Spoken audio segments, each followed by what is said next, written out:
older drivers who are going to face mandatory eye test and will be banned from the roads under government plans, and people will have to not self-report but instead have to take the test every 3 years. Nick Freeman is a lawyer and road safety campaigner and joins me now. Nick, is this a good idea? Is it a straightforward idea?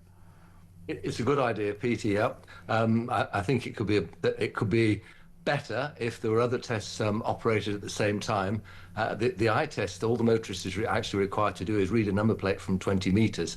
That's not a great distance. And, yeah, I remember doing that during my driving test, and all I did was, put my glasses on, which I need for driving. I looked at it and it was fine, but that's the only time my eyes have ever been tested in any way in terms of driving, apart from obviously the rest of the test, I suppose. So we're facing, look, an ageing population. People want to be independent.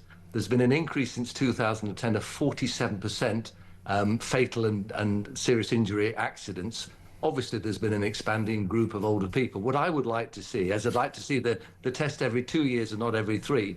But I think they should also test things like reaction time, coordination time. You know, unfortunately, we hear occasionally of elderly drivers who press the accelerator when they're trying to press the brake, with fatal consequences. So there are lots of younger rubbish drivers as well. I mean, I haven't had any form of test to my driving for 20 years. Should they just be for old people? No. You look, the young group, the under 25s and the older group are the two groups that cause the biggest problems on the road. But I think you're absolutely right, and I think we should first of all test youngsters in terms of driving on the motorway. But I actually am in favour of having a black box in every newly qualified person's car that's interactive and is relayed to various police officers who are listening and watching all the time. Really? I mean, isn't that a bit Big Brother, Nick?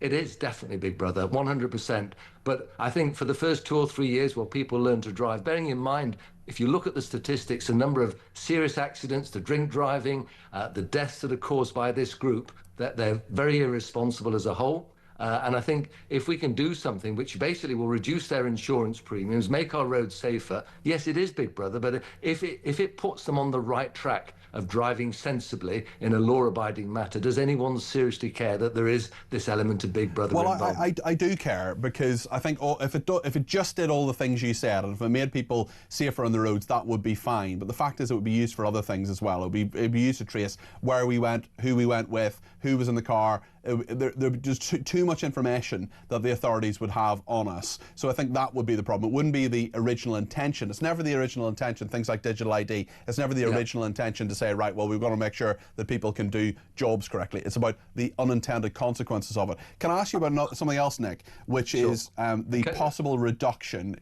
in the number of alcohol, the drink drive limit. I mean, frankly, I'd be happy for it to be 0, and I think it should be utterly taboo. But what about drug driving?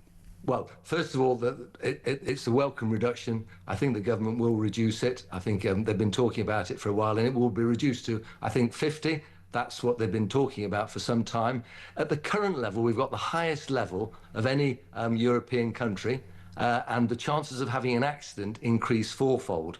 And actually, you're 6 times more likely to kill someone at that level. So it's farcical. It's completely incompatible with talking about road safety. So it just needs to be reduced so people basically can have one drink, that's it, you're done. As far as drug driving is concerned, you're absolutely right. It's a huge problem, and it's not detected by robotical policing, and neither is drink driving. And until we start putting police officers back on the roads, these figures are going to continue to rise. You know, I can tell you anecdotally, a colleague of mine who was doing some work said he was going to watch the match. He was going to a pub. He was going with 20 mates. They will all be taking drugs. They'll all be well over the limit. They were all going to drive there, drive home, and there's not the slightest prospect in reality, and there wasn't, of any of them being stopped and tested by the police. So I would ask that the law be changed so that the police can actually random test, breath test and drink drive. At the moment, they can only do so under very limited circumstances. There are some people who actually say that there should be a breath tester attached to the car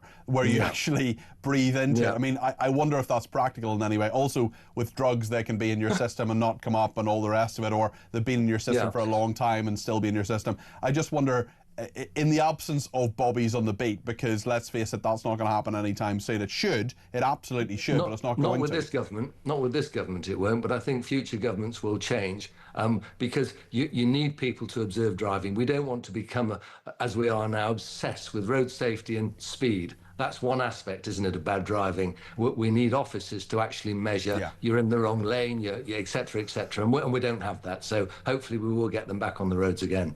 Nick, very interesting to talk to you. Nick Freeman there, lawyer and road safety campaigner.